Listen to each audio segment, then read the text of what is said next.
What's up? So, we're gonna get right into this. Busy week at work and all that, So I want to do something quick. I've been working on compiling data in the background of hit rates and things like that. You can go find that anywhere if you want. So we're not going to really discuss hit rates, but I wanted to introduce a new metric, I guess. I haven't seen anyone use it before. Maybe someone has. But I'll show you. And it was to actually take into sort of consideration quality control and hit rates to really find what the rarest card is Sword and Shield. So let's get into that.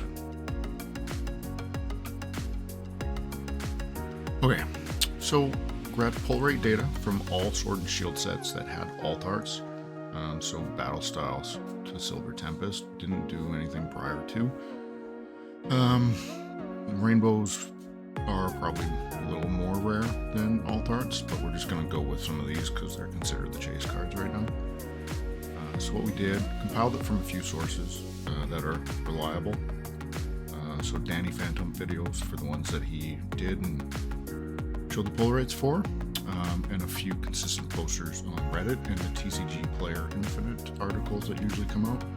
I try to put them all into a bucket, take the pull rates of each individual rarity, so like V alt art, VMAX alt art, Rainbow Rare, Trainer Gallery, things like that.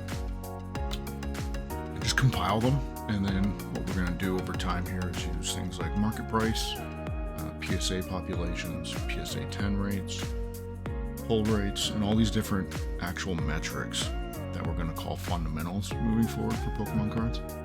And we're going to use those to create our own metrics and sort of lay those out statistically and see what outliers are out there.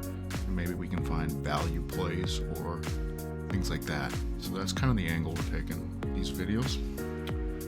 We get the average pull rates of alt arts. We try to get sample sizes of 10,000 card or 10,000 packs or more opened, which isn't enough, but to find consistent data in a large enough sample size to really get down to pull rates, it's going to be really difficult. Okay, so after we did that, we took the PSA pop reports and calculated how many of each of those cards had been graded, and then how many were 10s. And then of course we create the percentage of them graded turning to be a 10, so our 10 rate. And what we did is we multiplied the odds of pulling the card by the odds of grading it a 10. And that, whatever that number was that came out of the other end, it was a small percentage. And that we ranked those, and the lowest percentage would be the rarest card. So right now we're just going to look at alt arts. We're going to do the top 10. So remember, these are percentages, odds, based on pull rate and graded 10s, right? It's not based on total population, total cards printed, total number of cards graded. It's just based on percentage. So there's pop 1 commons, 4 of them have been graded. One is a 10. To me, that's not rare because people aren't going and grading commons. Most of the alt arts have well over 1,000 graded copies, so we're going to stick to those for now. We're going to find scarcity, stonks, invest. I'm not saying that last one because I'm a little too old for that. Okay, so this is kind of an example. This is not all the data that I have on my Sword Shield template, but I just want to give you an idea of what we're looking at. So we've got SIRs pulled, compiled data evolved from 5,184. This is from one source up here on the top right, you see. And then we have the number of them in the set, and we're operating under the assumption that all of them have the exact same pull rate. Hard to prove that it's not the case, but of course our sample size isn't large enough, so it's hard to prove it isn't. So this kind of gives you the idea. We have the 10 right here, right? So that divided by that, market price. We'll use some other things down the road to create some other metrics. So here are the assumptions. Pull rates of any individual card in a rarity level are the same. All V alt arts in a set have the same pull rate. Not all V alt arts across an era have the same pull rate, because we're going to assume that each set might have been tweaked, or some might be a little different than others based on the experiences of Pokemon Company and how many they're going to print, things like that. All data gathered is from Reddit. Danny Fanta, TCG Player Infinite. It's relatively accurate. None of them were outrageously different from one another in terms of pull rates. It might be fair to say that they're relatively accurate for the purpose of this experiment. We're also assuming the PSA grading is very consistent. Yeah, we'll just leave that there. And the PSA 10 rate we're going to assume is a fair representation of quality control within a set. Now, one thing we have to take into consideration is some of the less popular cards that might still be hard to pull might not be graded as much.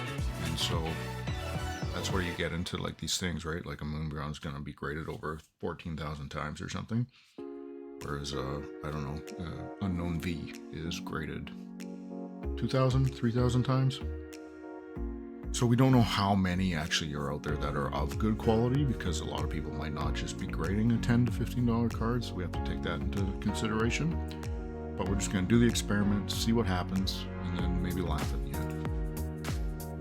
Before we go into it, we're going to name the top 10, we're going to count down 10 to 1, but I need you to comment which cards you think are the rarest 10 using this formula, if you will. What are the 10 rarest cards, alt arts from Sword and Shield? Okay? I'll give you a couple seconds to type down some of your answers. And I'll remind you that the percentages shown on each of these slides are going to be the odds of pulling the card and grading it a PSA 10. So these are going to be pretty low percentages. You might still be shocked at how low, but that's what we're going to do, alright?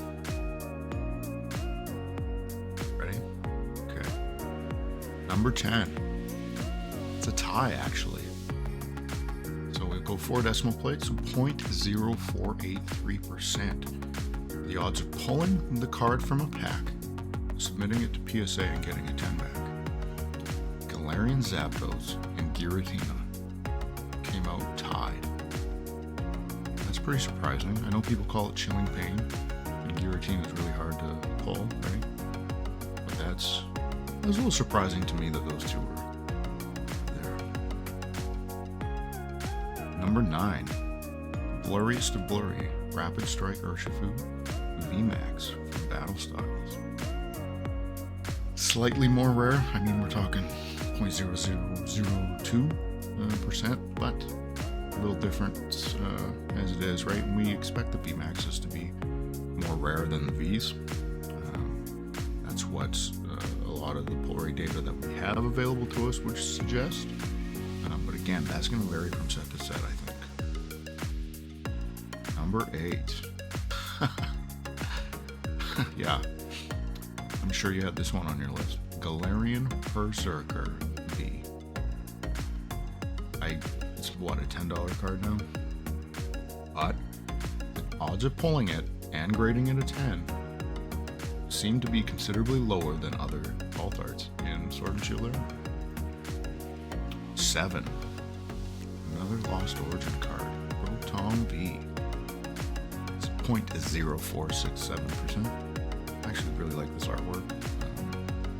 I wasn't around for Rotom. I know there's the Rotom Dex. Is that what it is that they use in the games and stuff? But I thought the artwork was cool. 6. Ice Rider Calyrex VMAX, 0.0461%. Kind of, we kind of expect the VMAXs to maybe own the next 5 spots after this, or even the top 10, just based on their pull rates being harder. But maybe we get surprised. I haven't seen a single Evolving Skies card yet, which is kind of weird. We've seen Lost Origin and Chilling Reign for the most part, with a splash of Battle Styles. 5. Chilling Reign again. Shadow Rider Calyrex VMAX. So whether Chilling Reign has harder pull rates than other sets, or if the quality control is also a little tougher, they're harder to grade in 10s, it might be a combination of both. I'd have to bring up the data, which we can go take a peek at shortly. But again, Chilling Reign kind of owning this top 10 so far. Another one. Galarian Articuno V coming in at number 4. Just missing the podium. I remember how fired up people were for this artwork in the Mulchers when the set was leaked, or it's announced. But again, we're still in that same sort of realm of 0.047%. We have gone down quite a bit from the 0.048, right? But Chilling Reign, just dominating this one. This Sports Center top 10's going to Chilling Pain, baby. 3, first bronze medal, first on the podium here. Single strike Urshifu VMAX. Honestly, when I first saw the card, I was like, is this a regular VMAX or an alt art? That's kind of the vibe you get, right? It's not much going on. It does kind of look like a regular VMAX. Probably more so than the Mew VMAX, actually, from Fusion Strike. But again, battle styles and that VMAX alt art level showing up. Let's see if the top 2 can continue these trends. Okay, first Astral Radiance card. And it's a regular V alt art. That, the art that I can't judge art other than by looking at it and saying, hey, that looks cool, I like that. I really like this one. But I would have never believed that this would have been the second rarest card of the Sword and Shield alt arts just by using this formula. And more than 1,000 copies of this have been graded. So a big factor in this is just the rate at which these are graded 10s is probably what's really making this tougher and harder to get. It's so surprising. And it's the first Astral Radiance card we see in our top 10 here, which is very interesting. Any guesses on number 1? I'll let you comment what you think number 1 is. You got 5 seconds.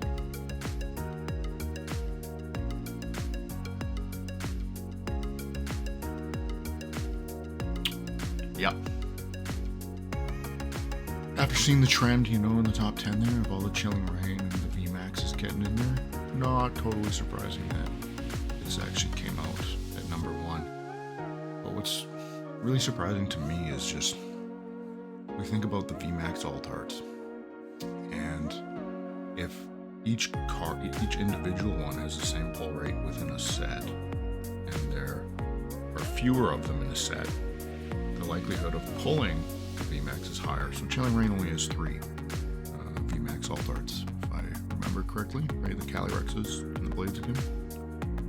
Evolving Skies has Umbreon, Leafeon, Glaceon, Sylveon, Rayquaza, Duraludon, double, right? So the pull rate of an individual card, you would think, might be a little bit more difficult in Evolving Skies because there's more of them in that particular category.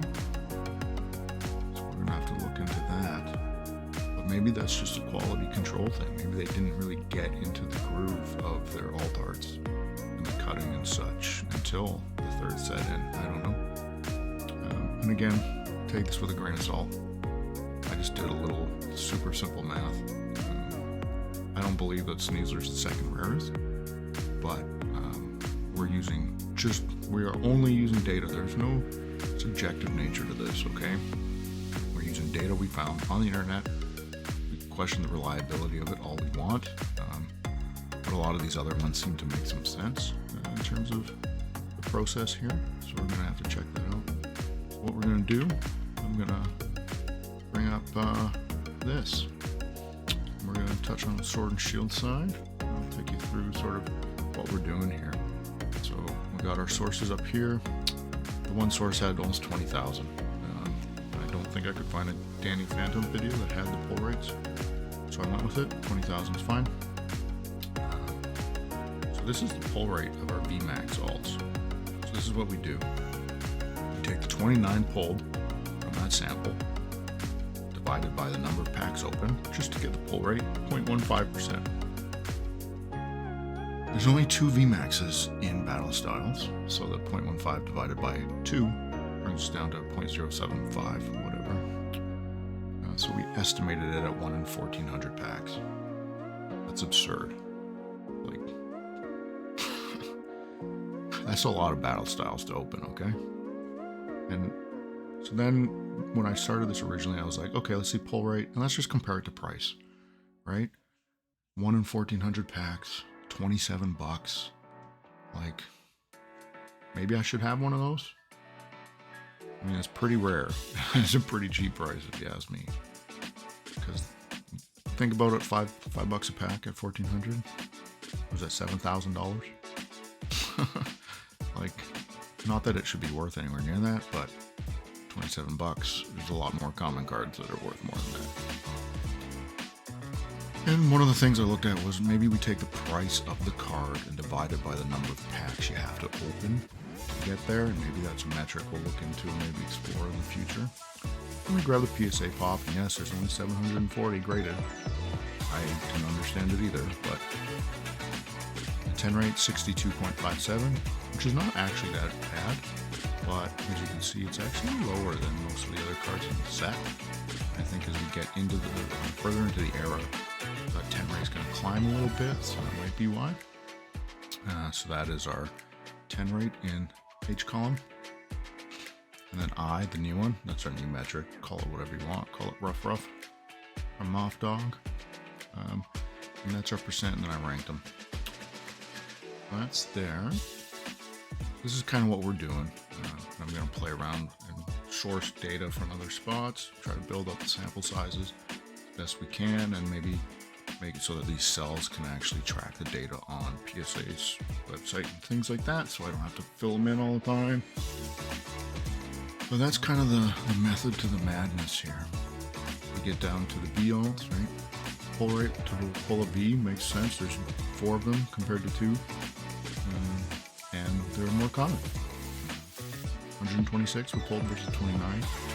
That's, to me, that's probably more than 3 standard deviations different, so it's got to be at least in relation to the Vmax fairly accurate.